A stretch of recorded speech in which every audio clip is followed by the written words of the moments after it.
Welcome to L&D Disrupt, the podcast dedicated to helping you overcome workplace challenges and prepare for the future of work today. I'm your host, Nelson Sivalingam, and I'll be speaking with the movers, shakers, and path breakers in L&D who are reshaping their organizations right now. Join us each week as we delve into the highs and lows of work in the industry to get to the real nitty-gritty stuff that you actually care about. So welcome, thanks everyone for joining us today. If you're new to L&D Disrupt, this format is slightly different because obviously normally Nelson is your host, but it would be a bit weird if he was standing here asking himself questions on his own book. So my name's Gary, I'm the content marketing manager here at How Now. And today, basically, my job is to be nosy and ask questions to Nelson about the book, Learning at Speed, which is coming out on Friday. So feel free to be nosy along with me. If you have any questions, drop them in the chat. We're going to sort of come to them maybe at the end of each agenda item that we've got today.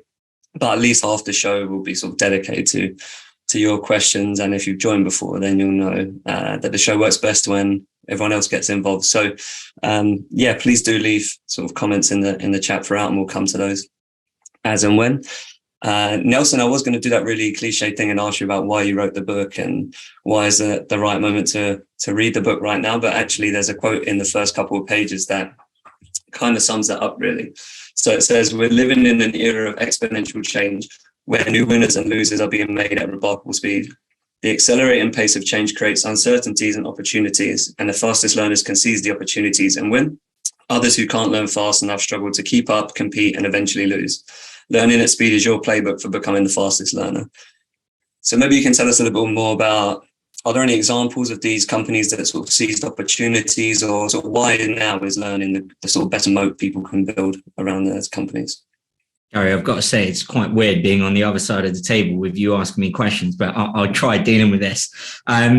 No, like the quote says there, I think one of the examples I talk about in the book is actually the Arcadian Group. And Arcadian Group is actually one example of many reputable, long-standing brands who've kind of fallen in the last couple of years, and especially the kind of pandemic has been like the final nail in the coffin for many of these very large organizations.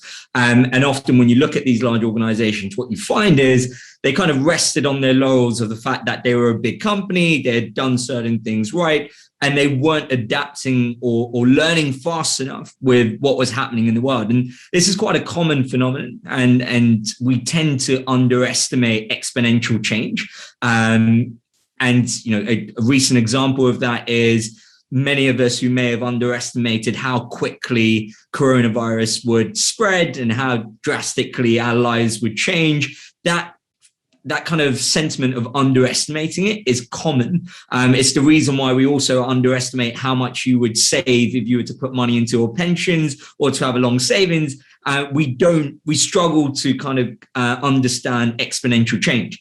And this is why a lot of organizations don't put in the investment in terms of effort and resources to build the capability to learn at speed, because they underestimate how much exponential change will actually disrupt their business. And as a result, if they're not keeping up, they'll go bust. And I think if you look at just the last couple of years, there have been many, many new winners, right? There have been many startups who've managed to disrupt sectors that had very large players. If you look at, for example, banking and financial services, you've had new challenger banks who've only been around for the last kind of 4 to 5 years, who've come in and disrupted a space that had institutions who'd been around for 60, 70 plus years. And we're going to start to see more and more of that unless companies start to increase the speed at which they learn. Absolutely. I think Blockbuster is the most heartbreaking example of that, right? So anyone who needs to go to Blockbuster on a Friday, spend an hour deliberating about which video for the weekend, knows that pain.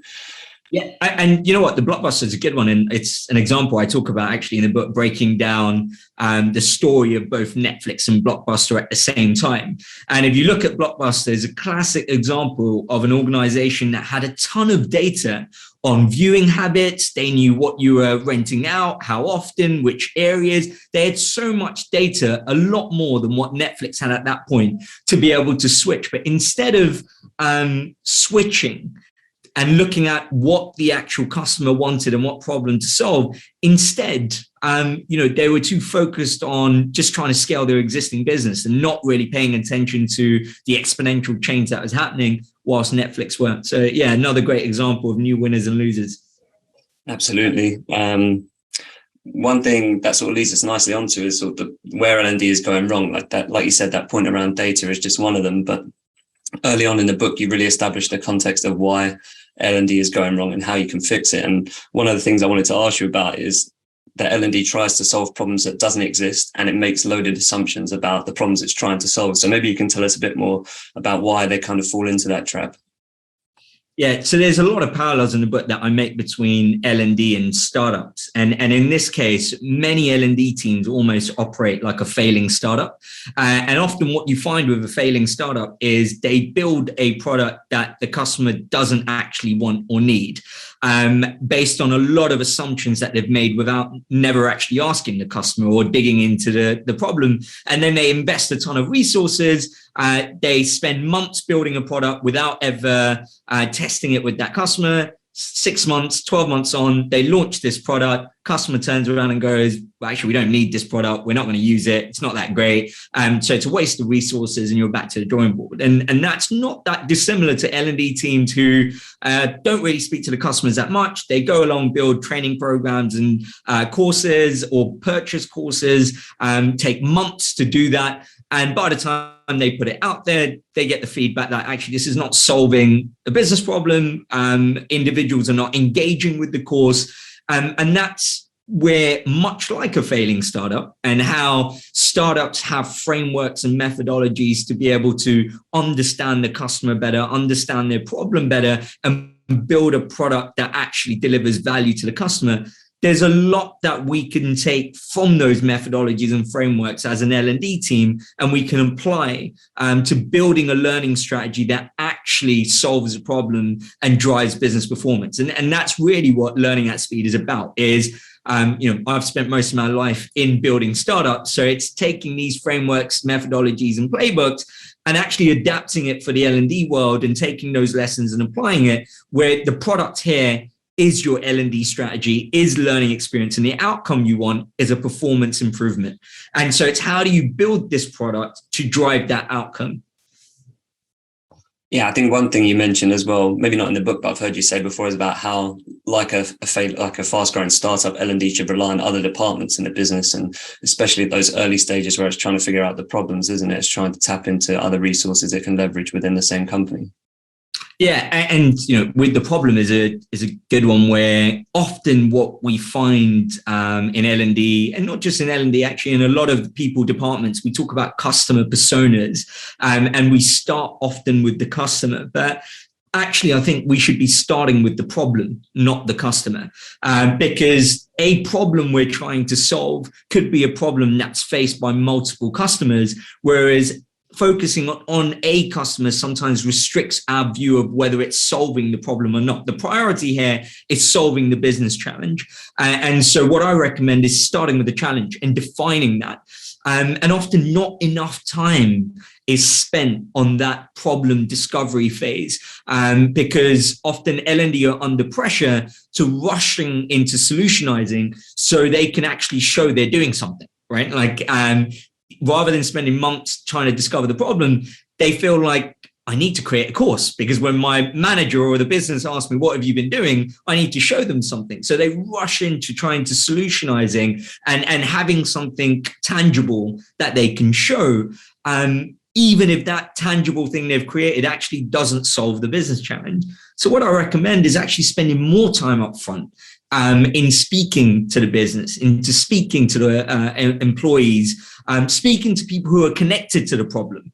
And they could be everything from your stakeholders to the people who are actually experiencing that problem. And this is where, again, there's a startup technique called the customer discovery process. And it's really, there's a good line for it, which is get out of the building. I guess in kind of organizational context, it's get out of your office or your office room and speak to other people across the business to really ask them questions and understand the problem and the different things that are influencing that problem. And in the book, I cover an interview framework that you can use and actually apply. And we've seen organizations test this as a way of really capturing that business challenge and defining the problem in a way that's clear for themselves, but also it's clear enough to communicate to the rest of the stakeholders. Yeah, I totally agree. And then we're going to come back a little bit later on to how you can find the right problems to solve as well, which is something else you cover in the book. But before we move on to that, there's another contextual angle that I wanted to ask you about, and that is sort of the idea of L&D just spending more on initiatives without considering things like the context, the application, and the impact. So there's some stats that you have in the book around in 2020 alone, L&D teams spent more than $350 million on 350 billion US dollars on training alone. But most employees weren't sort of satisfied with their L&D offerings. They wouldn't recommend them to sort of people. So how can L&D sort of understand the right context and, like you said, understand where learning needs to be applied, but also so it can have the right impact? Yeah, and this was a staggering number when doing the research for the book, where actually in that year, in 2020, L&D spent globally, they spent more money than the GDP of 60 countries. So it's not a case of short or lack of money or resources going into L&D. But what was happening year after year was people were essentially only focusing on content. So if it wasn't working one year, they would essentially invest more money in trying to get more quote unquote interactive and fun content, hoping that that would improve the effectiveness of their L&D offering. But what they were overlooking was the context. And a good way of looking at this is, and I talk about this in the book, is the fish out of water example, is where the fish is the content, but they weren't really paying attention to the water. Much like how fish out of water don't really last that long, is very similar to what happens with learning content or learning offering, where you're not thinking about the water, in which, in this case, the context. And the context is made out of things like, what are your job roles? How does career progression work in your organization? What's the level of psychological safety? Are people able to try things and make mistakes and learn from that? Are they able to learn from each other? There are many, many moving parts that make up the context of your organization. And without taking that into account and just focusing in content isn't solving the problem. And often what happens is the learning experiences that L&D teams create often don't land or engage because it's not really fit for the context in which the organization operates. And so, what the playbook is really about is how can L&D think about the context and really take that into account when designing their L&D strategy and the experiences that deliver that strategy. Yeah, I think one of the tips you give as well is sort of thinking about it in terms of learning what matters and applying it in the shortest amount of time. And that application aspect sort of comes into there, doesn't it? Like, rather than people going on a course and coming back and then trying to apply it months later, when they've already forgotten most of it. It's about that shortest time to learn and apply something, isn't it, really? Yeah, and that's the thing, right? In today's day and age, given that we're all busy, right? We all at least like to think we're busy, right? And that's why it's not a surprise that year after year, the most quoted reason for employees not engaging in L&D is the lack of time. And so in reality, life is kind of too long for us not to learn, and it's too short for us to learn the things that don't matter. And so L&D play a critical role in ensuring people keep learning the things that matter in the shortest time. And that's really where L&D can help. And so we actually need to be learning more often, but less, and focused on driving performance in the learning that we do. And no one has the time to learn for the sake of learning. And I think that's what L&D need to be aware of and changing, because if you're starting to force learning for the sake of learning, and that's where you're going to lose your audience and people are not going to engage. Yeah, I think one at Learning Technologies recently, you mentioned that L&D's role should maybe to shift its mindset to see itself more as like a conductor of an orchestra rather than trying to give training to people all the time. It's more like those moments where you're just connecting people to the right content they need in those short bursts, isn't it? So think more like a conductor, I suppose. Yeah, for sure. I think L&D are going through a significant shift because of the exponential change we're seeing in the world of work, where, not long ago, L&D were creating all of the content. They were essentially acting as procurement for L&D content. And they were the ones who were responsible for pushing it out and deciding who sees what and when they see it, and really owning L&D. But now that ownership needs to shift. It needs to be a shared ownership between the business and the employees. And L&D are the enablers of that learning to happen. They make it more efficient, right? They take the waste out of what's happening in organizational learning. And that's really where L&D teams can play a critical role. Exactly. Using that moment of identity crisis to redefine yourself. And anyone who, like me, who's approaching middle age would have started having that identity crisis. So, use it to your advantage, I suppose, to reevaluate.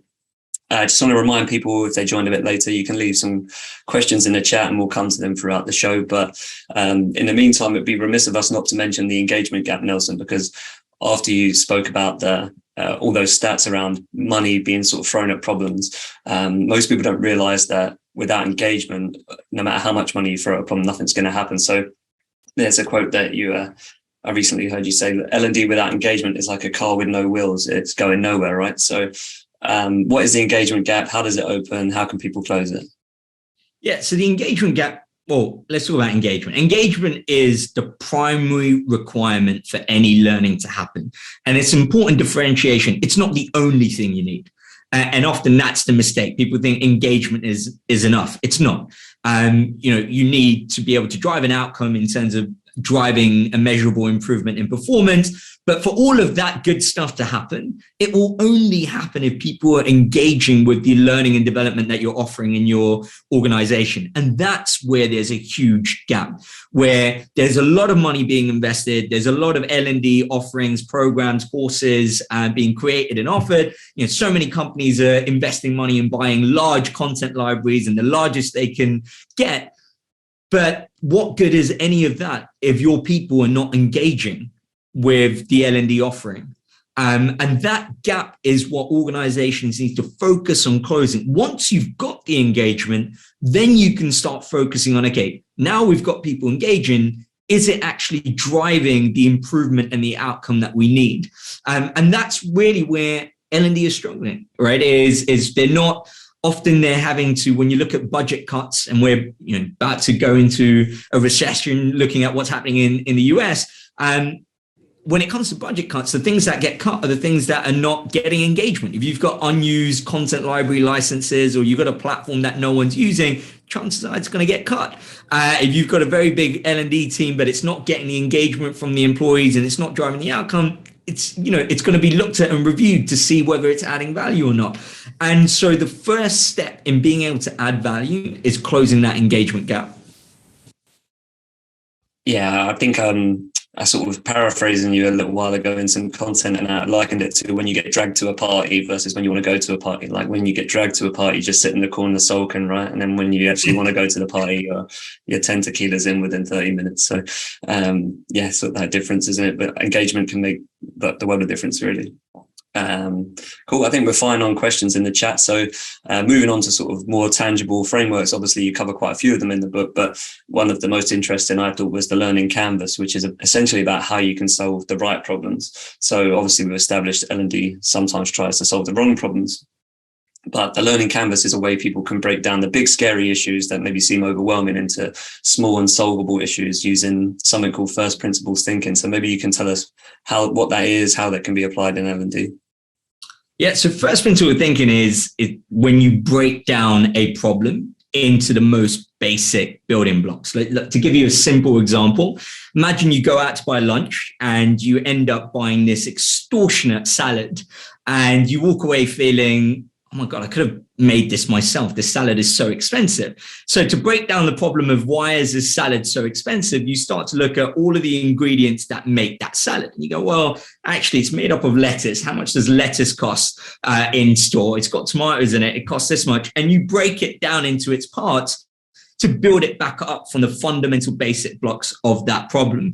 A much larger scale example is, and Elon Musk is often quoted for using first principle thinking, much like the salad example I gave you, Elon Musk did a similar kind of thing for a rocket. When he was building SpaceX, he was looking to buy a rocket, and rockets not surprisingly, were very expensive. And so he broke it down into its fundamental basics. Go, well, what is a rocket made up of? And that's first principle thinking. And he realized actually it's built of parts that you can buy on the commodities market. And he ended up building his own rocket for 1/10 of the price of what you would buy a rocket for on that market. So it's about approaching problems by breaking them up. To give an example of what the opposite of first principle thinking is, reasoning by analogy. And this is what we've probably all done in our life at some point. And reasoning by analogy is when you do something because someone else has done that, right? So, for example, companies often go for a traditional LMS. And if you ask them, it's like, well, that's what all companies do. They buy an LMS, right? And you do it because everyone does that. And if you look at that in your personal life, you can probably find a bunch of different examples. And that's called reasoning by analogy, rather than going back to the basics and building up your solution from first principles. Yeah, I think you explain it as a sort of a way to protect yourself from just making assumptions, or like stripping away the assumptions about what the problem is. Again, if you break it down to sort of what the outcome's meant to be, then you won't necessarily fall into the trap of getting ahead of yourself and trying to get a solution, right? Yeah, it's like you could end up, if you're not breaking it down to first principles thinking, you can quite easily end up building on top of the flawed assumptions that someone else has made, right? And this is often the case if you're a new person who's joined an L&D team, and you're inheriting decisions that have been made by your predecessor. You're often building on top of assumptions that may have been flawed. And so it's important, before you start making those investments and building your L&D strategy, is to break it down to the fundamental truths where there are no loaded assumptions, and you build up from there. Yeah, I think personally that's something that people can apply to sort of any industry. Like for me, having worked in marketing for a while, if there's something a company does every year, they'll just recycle the same email and just change the dates and things like that every year. But if you wrote that 5 years ago, a lot's changed since then. So you do need to apply that first principle thinking, don't you? The learning canvas itself has 9 parts, Nelson. So I don't think we want to be here till 2. So maybe if I can just ask you about the first 3 parts of that are to do with establishing your problem, your customer, and your value proposition. So maybe just tell us a bit more about the canvas and why it starts with those 3 aspects. Yeah, so the learning canvas is basically designed so L&D have an easy way of breaking down their L&D strategy into first principles. And these first principles are basically 9 building blocks that I've defined. These are the building blocks for your L&D strategy. It's a 1-page template. It makes it easy for you to collaborate with the rest others in your L&D team, but also the business, and to capture your L&D strategy in 1 page that's easy to communicate with the rest of the business. And looking at the canvas, people can straight away know these are the 9 fundamental building blocks of the strategy. And it covers the 3 key areas, which is the why, what, and the how of your L&D strategy using these 9 building blocks. They cover things like the 3 that you've asked me about. So the problem, the customer, the value proposition, but it also covers things like, what does a solution look like? What are the key resources and the partners and stakeholders that you need to be able to implement this value proposition? What are the key metrics you need to track? And what's the outcome and cost? And just looking at those 2 blocks, you'll be able to calculate what the return on investment is. So literally 1 page to capture your entire L&D strategy. It's a quick and easy way to enable that conversation. So picking up the 3 blocks you mentioned, Gary, they're the kind of first 3 blocks you start with. And like I mentioned earlier, you start with the problem block. And this is where you define that problem. And I use something called job stories. And this is a way of how it was actually developed at a company called Intercom, a high growth startup. They use this to be able to define what are the jobs that a feature should help someone do. And it's applying that framework. And this job story is basically a simple statement that takes into account what you need to do, when you need to do it, and why you need to do it in terms of the outcome. And it's a very clear and simple way of defining the problem you're trying to solve. So I talk about how you can apply that. And then you've got the customer block. And so this is who is affected by the problem. And like I mentioned earlier, this could be multiple customer segments. It could be all of your managers. It could be the sales team and the customer success team. So only the customer facing teams are affected by this. So this block is around defining who are the customers that are affected by this problem. And then the value proposition is the kind of block that connects the problem customer. It's how are you going to solve this problem for the customer? And when you solve it, what is the value they get? Right. So the value proposition could be we're going to cut down the sales cycle. We're going to improve our sales, or you're going to be a better salesperson. You're going to reduce the number of errors you're going to make. So that's the value. That's the reason why someone would engage with the learning experiences you're creating. Right. That's their why. Without a clear value proposition, no one's going to take a course for the sake of taking a course just because you told them to. So it's very, very important for L&D to define that value proposition, because that's the reason why the business is going to invest resources and people are going to invest their time to engage with your learning strategy. I think one thing to elaborate on with the customer that people could probably do today is, in the book you talk about how L&D can leverage more of the existing data it has to find that target audience and segment better. So like one example you give is behavioral data, or like people's career data. Maybe you just tell us a little bit more about that, how people can use the data they already have to nail that second part. Sure. So there's a lot spoken about kind of data-driven or data-informed learning strategies. And often the kind of concern or complaint I hear when I'm speaking to L&D teams is, where do I get this data from? And what data is there? There's actually a lot. Without you having to buy or look externally, there's a lot of data that lives within your organization. There's the talent data that's inside your HR system. There's performance and business data that lives within the systems that each of your functions use. So things like your CRM, help desks, all the tools that your companies use. And there's also behavioral. Good example I talk about in the book is if you're trying to tackle burnout in your organization, then you can use data around when emails are being sent or when messages are being sent on Microsoft Teams and Slack. Leverage that data to segment your target customer. So it doesn't have to be, the traditional way is often segmenting your customer based on their job role or your team, but not everyone within the same job role or team needs the same learning or has the same gaps. And so can still always be generic, and you end up either giving a little too much or too little. And so using these data sets really helps you define your target audience in a far more meaningful way to tackle that problem that they have, versus using just top level, firmographic or demographic data, which sometimes is just too generic. Yeah, exactly. It's rather that, not the one size, because like I always say, one size fits nobody. And you already have data there, then it's just connecting the two, isn't it, really? Leads us nicely onto another point about relevance. So you explained that for great learning experiences to happen, there needs to be a learning challenge fit, and that's where sort of learning positively influences an individual's performance to solve a business challenge. So, but until you test whether the learning experience works, you don't actually know whether you have a learning experience or that learning challenge fit. So what is the learning challenge fit, and also this idea of the minimum valuable learning that you discuss in the book?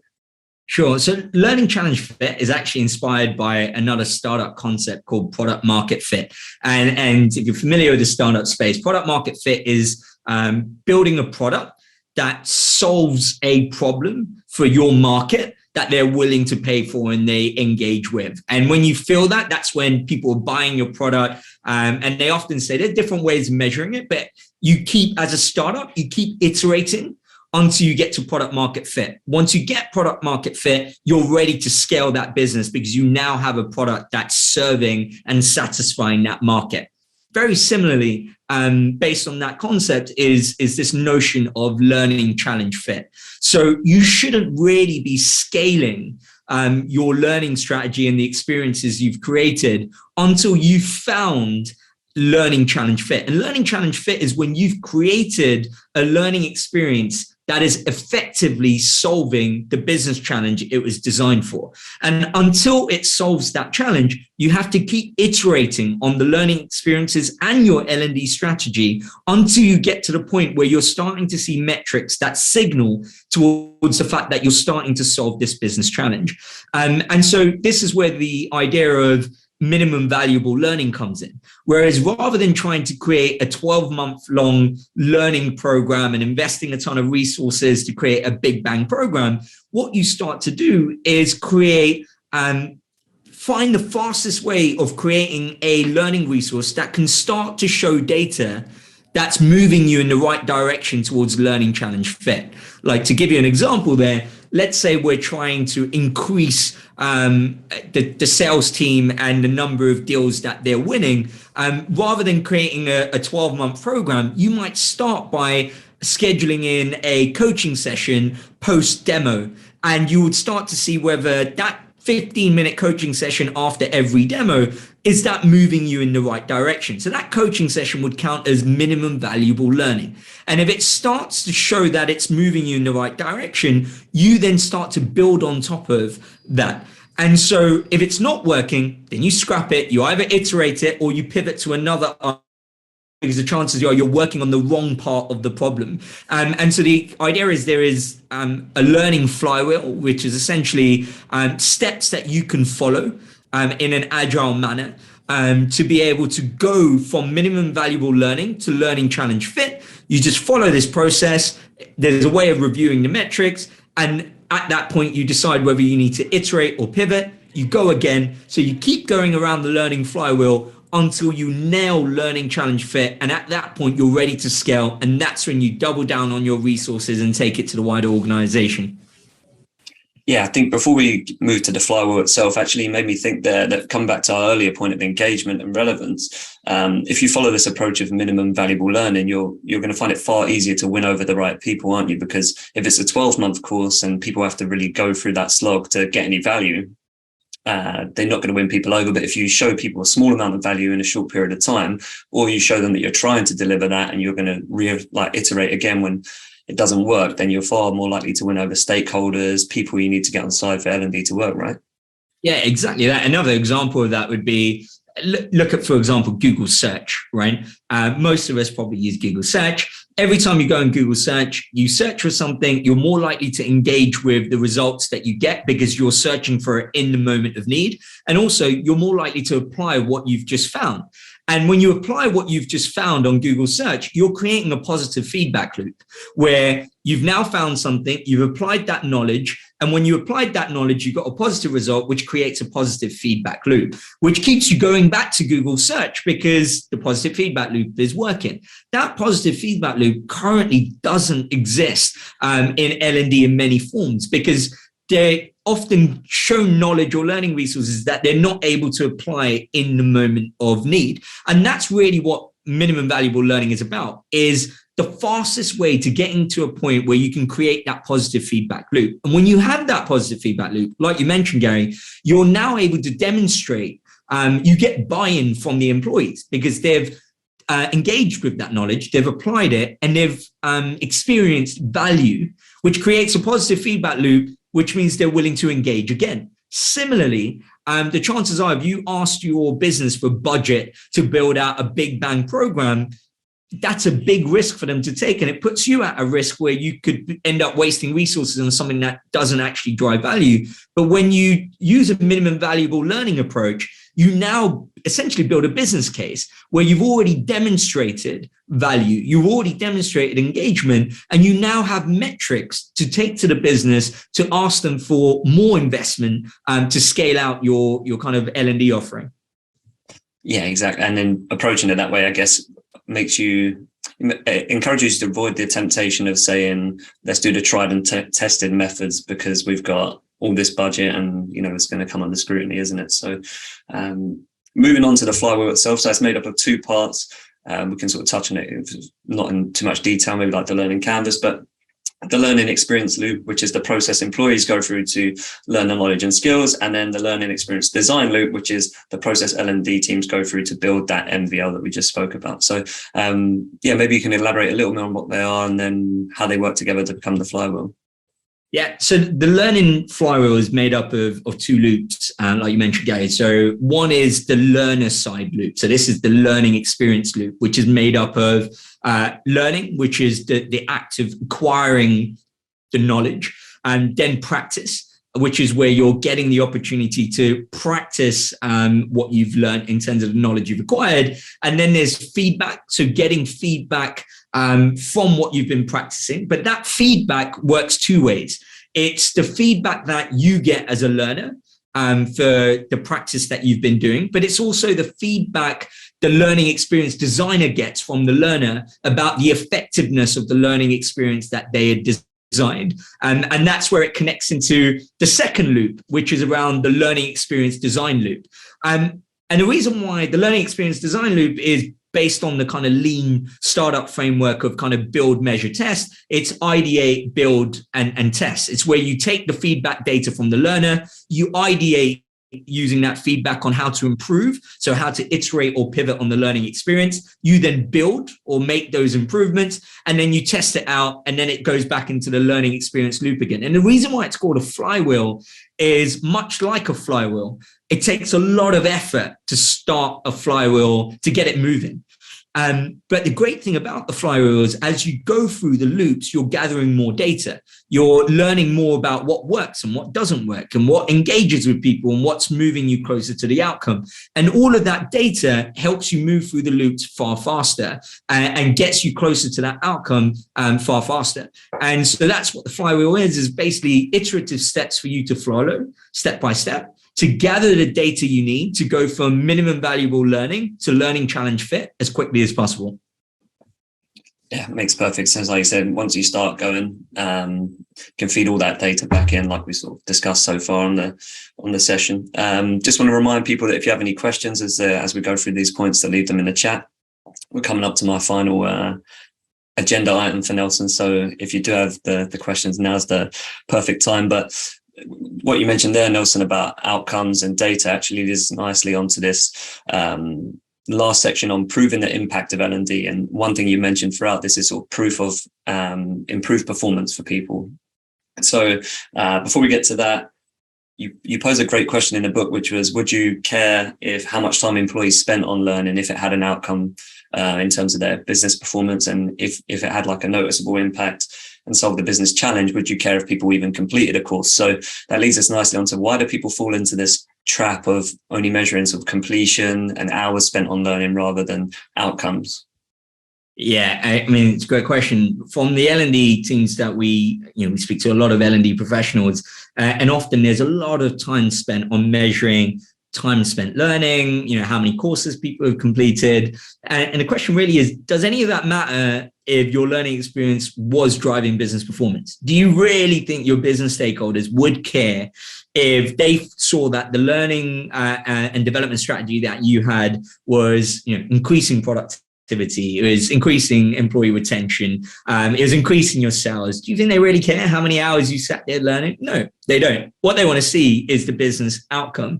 And often, because L&D teams haven't designed their L&D strategy or experiences to measure the business outcome, they fall for the lowest hanging fruit. And the lowest hanging fruit is to measure whether you've completed something and how many hours you've spent doing it. So essentially, measuring impact can't be an afterthought. It's something that's inherently embedded into the learning experience and your L&D strategy itself. And the way to think about that, and we talk about this in the book, is the three different types of proof. And the first one is proof of knowledge. Now, this is something that a lot of L&D professionals already do, which is we build in knowledge checks, quizzes, and assessments. And this is basically, if I watch the video of someone riding a bike, it's when you give them a knowledge check to say, okay, do you know what the steps are for riding a bike? That doesn't mean I know how to ride a bike. It means I know what steps are required to ride a bike. And that's often where L&D stop, is at the proof of knowledge. They have a quiz or an assessment. They've assessed whether you've got that proof of knowledge. But you can't stop there because that doesn't translate into skills or performance. So the next step is proof of skill. This is that I watched this video of someone riding a bike, and this is when I actually get on a bike and I ride it. And this is where I'm able to apply that knowledge and demonstrate it. So this is where your learning experiences need to have built-in opportunities for people to demonstrate the proof of skill and actually be able to apply the knowledge they acquired in the first step. And this could be multiple different ways: simulations, it could be projects, so giving someone a small project to be able to apply the knowledge that they've had. The last one is proof of performance. And this is really where many L&D teams don't go to. And this is what the business is interested in. They want to know, is the learning that you're doing actually translating into performance? Now, the equivalent of the bike riding analogy is, this is where I know how to ride a bike, but this is where I demonstrate I can ride a bike from point A to point B, because point B is where I want to get to. So it's where you're able to apply that skill within a specific business context to get the desired outcome that the business wants. And this is where you need to partner as L&D. You need to partner with the rest of the business to get the data, the performance data. So for example, going back to my example of the sales team, is, if your goal is to improve sales, then the proof of performance, you would need to work with your head of sales and sales team, both from a quantitative perspective, to look at, has this actually improved the sales KPIs, like sales cycle, revenue, deals won, etc., and then get qualitative data where you speak to the sales team themselves and ask them, has the learning that you've done, has it influenced your performance in any way? And if they're telling you it has, then that is enough data for you to demonstrate that this learning has had an impact on the performance. So it's using that quantitative and qualitative data to generate a proof of performance. So proof of knowledge, proof of skill, proof of performance. Yeah, I think in some ways it's that idea of carrying this mindset about not making assumptions through to the very end, isn't it? Because it'd be easy to say we implemented this course, sales cycle shortened a little bit and our job's done, but actually you need to dig into, well, actually our particular format's helping people learn in the sales team. Yeah, I mean, it's even worse in some cases, Gary, where a lot of it is approached almost like a self-fulfilling prophecy, where you go to a leadership course and people assume they come out of the other end of the leadership course as better leaders, regardless of whether they've applied that knowledge and built the skill and it's improved their performance or not. And that's a really risky place to be, because what ends up happening is people do learning and they go to courses as a way of almost signaling that they're ready for a promotion. Right? Like, oh, look, I've got these CPD points and I've done this leadership course. So now I'm ready to be a manager. And when they don't get promoted, they then stop learning, because it's like, well, I thought if I did courses A, B, and C, I would get a promotion. I didn't. So I'm no longer going to engage. So it's the wrong learning culture to have, versus a learning culture where learning is aligned to business performance. You're always looking about performance. And if you are performing better, then naturally you're going to progress in your career and you're going to get those promotions. So it shouldn't be learning to promotion. It should be learning to better performance to then your career progression and promotion. That's a good reminder to cancel. I booked 10 courses on senior marketing. I best cancel them this week.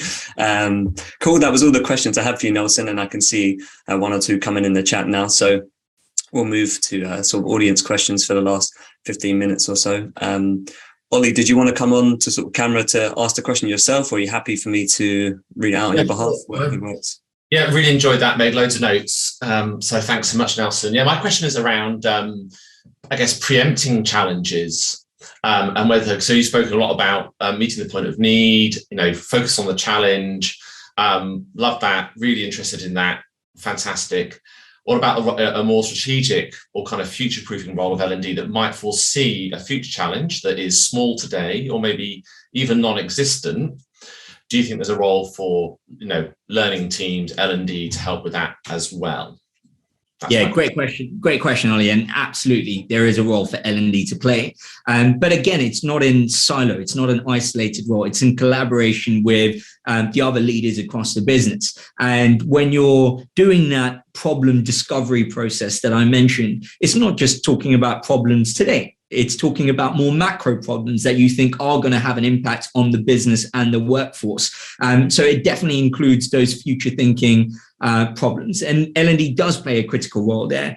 And, again, that right now isn't happening because a lot of the L&D teams we speak to are unfortunately bogged down by day-to-day admin. There's a lot of kind of compliance admin that's still there. And they're still focused primarily on creating courses or procuring courses and not having enough of those strategic conversations around what are the challenges that are affecting them. So I definitely think L&D have a role there in facilitating that conversation, right? And I think there's often you might hear about the idea of kind of L&D being order takers and being very reactive, and a business leader coming to L&D saying, "I think we need a course for X," right? But I think the problem discovery process is about L&D challenging those assumptions, going, "Why do you think we need help in this area? What are the changes you're seeing externally in the business environment and in the industry?" Gather that data, right? And then that's one perspective. Then speak to the people in the actual team. Are they seeing this? Are they hearing this in the conversations they're having with partners and customers?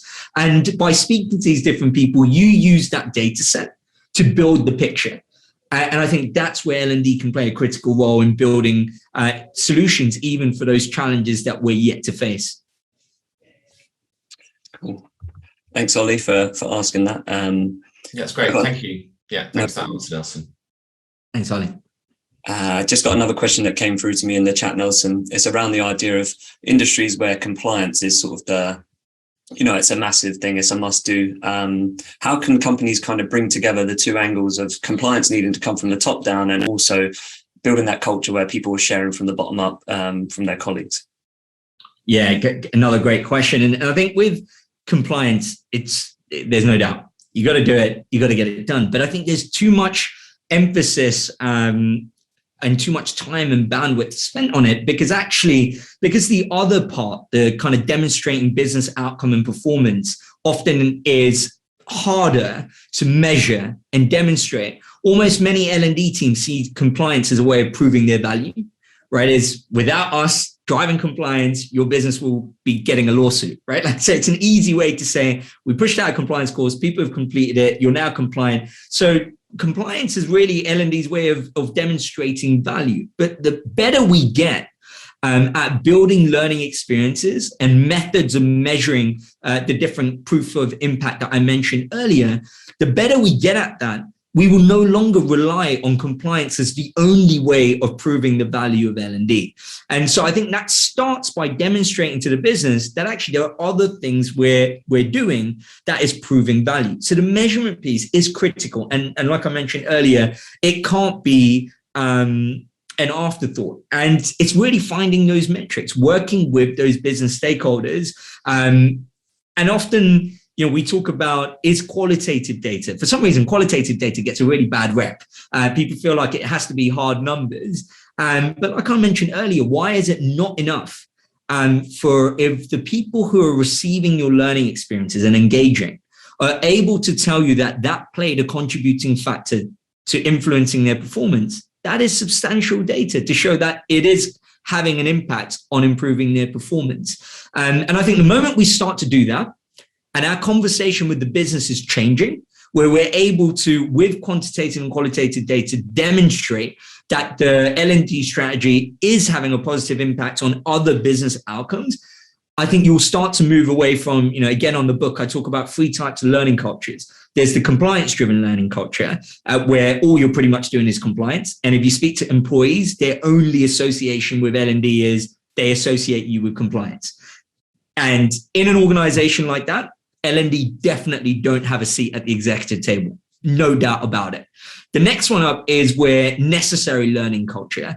And this is where it's still dictated very much by L&D, but you're doing a bit more than compliance training. So you do onboarding, maybe when there's a new tool, you're pushing out learning experiences. But the risk with a necessary learning culture is where the necessity is still defined by L&D, who don't have all the data to really define that necessity. And then the third learning culture you typically see is a skills-driven learning culture. Now, this is much, much better. This is where you're thinking about what are the skills gaps in the business. We need to close these skills gaps to drive the business performance we need. Again, this doesn't really have a bottom-up culture. It's still dictated by the top level of business. Now, this is where what I recommend is people should be looking at a performance-driven learning culture. Going back to what I mentioned earlier, it's not about necessity. It's not about skills. It's about, are you driving performance? If you're driving performance, you're getting business outcomes. If you're getting business outcomes, you're building the data to demonstrate the value of L&D. And that's what you need to move away from a compliance-driven learning culture. Yeah, perfect. Makes sense. Anita, I think that might have covered some what you asked in your question, but if you wanted to come on and ask, because I know there were some specifics in there. So a lot of measures, especially if you're looking at return on investment, is attributed to some of the big business outcomes, such as staff retention, staff turnover, etc., customer satisfaction.